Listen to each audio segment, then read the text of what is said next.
ఈనాడు దినపత్రిక కేవలం రాజకీయ పాలనా అంశాలకే పరిమితం కాకుండా ప్రజా శ్రేయస్సుకి పనికొచ్చే ఎన్నో అంశాలకు పెద్దపీట వేస్తోందని పూర్వ ఉపరాష్ట్రపతి వెంకయ్యనాయుడు అన్నారు. బ్యాంకింగ్ రంగ నిపుణులు రచయిత తుమ్మల కిషోర్ రాసిన సంపద సృష్టికి శతకోటి మార్గాలు పుస్తకం హైదరాబాద్లో వెంకయ్య ఆవిష్కరించారు.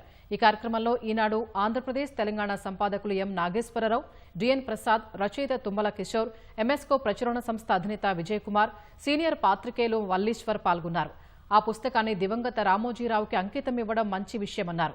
పిల్లలకి చిన్నప్పటి నుంచే పొదుపు నేర్పించాల్సిన అవసరం ఉందన్నారు. తెలుగునాట ఆర్థిక అక్షరాస్యతకు కృషి చేస్తున్న వారిలో కిషోర్ అత్యంత ముఖ్యులని ఈనాడు ఆంధ్రప్రదేశ్ సంపాదకులు ఎం నాగేశ్వరరావు అన్నారు. యువతకి ఆర్థిక అంశాలపై అవగాహన పెంచాల్సిన అవసరం ఉందని చెప్పారు. మన సమాజంలో అక్షరాస్యంలో ఆశించిన స్థాయిలో ఆర్థిక అక్షరాస్యత లేదన్న ఈనాడు తెలంగాణ సంపాదకులు డిఎన్ ప్రసాద్ ఆర్థిక అక్షరాస్యత అందించడం ఎంతో ముఖ్యమని చెప్పారు. మంచి పుస్తకాలు రాయండి అని వెంకయ్య అందించిన స్ఫూర్తితో సమాజానికి ఉపయోగపడే పుస్తకాలు రాస్తున్నానని రచయిత తుమ్మల కిషోర్ చెప్పారు.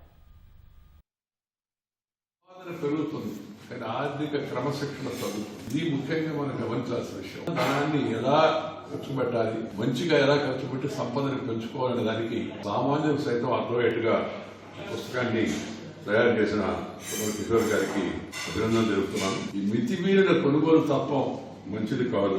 ఈ వ్యసనం కాకుండా ఉండే విధంగా ఏది సౌకర్యం, ఏది విలాసం, అది కూడా మనకు శిక్షణ అవసరం. విజ్ఞానం కూడా పెద్ద సంపద. సంపద అంటే కేవలం డబ్బే కాదు, సంపద అంటే కేవలం ఆస్తే కాదు, విజ్ఞానాన్ని సంపాదించాలి కూడా, అది కూడా చాలా పెద్ద సంపద. అలాంటి సంపదను సామాన్య జనానికి చేరువేసేందుకు ఈనాడు చేస్తున్న ప్రయత్నం చాలా ఉదాహరణ అని చెప్పి నేను భావిస్తున్నాను. అనవసరమైన ఖర్చు ఆపితే ₹1 మనం సంపాదించినట్టు లెక్క పొదుపు చేసుకున్నట్టు. ఆ విషయాన్ని కూడా మనం గుర్తుపెట్టుకోవాల్సిన అవసరం అంతా కూడా. ఎవరైనా సరే ఉద్యోగంలో చేరిన వెంటనే వాళ్ళు కనుక పొదుపుని కనుక స్టార్ట్ చేస్తే వాళ్ళ జీవితం సుఖంగా సంతోషంగా ఉంటుంది. ఆ దేశం కూడా భద్రంగా ఉంటుంది.